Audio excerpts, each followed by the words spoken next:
It's clear the government hasn't got its facts right. The Central Association for Agricultural Valuers, the real experts in this field, say so. The NFU says so. They're shortly to publish a report showing that 75% of all commercial farms will fall above the threshold.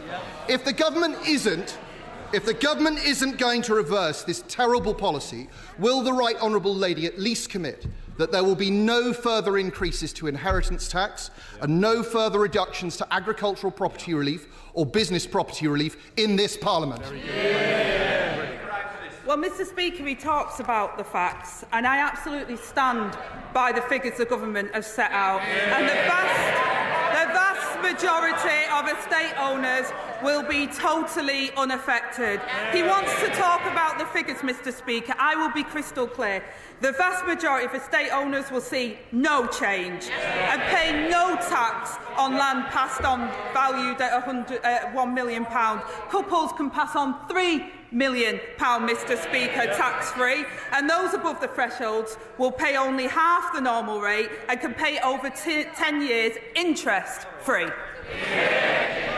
This is just another part of the budget that's unravelling, Mr Speaker. Everyone here and all the farmers at home will have heard there was no guarantee there. We know what that means. They're coming back from... Just a few weeks ago, from that dispatch box, the Minister for Rural Affairs said that he'd been congratulated by a farmer over the introduction of the inheritance tax. Now, I think this farmer must have been a cannabis farmer, because just yesterday we had 10,000 farmers on Whitehall protesting against this madcap decision. So does the Deputy Prime Minister agree with me that this decision should be thrown in the trash can along with Rachel from Accounts' CV?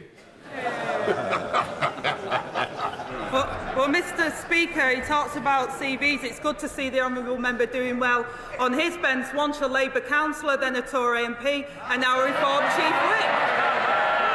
Every time he switches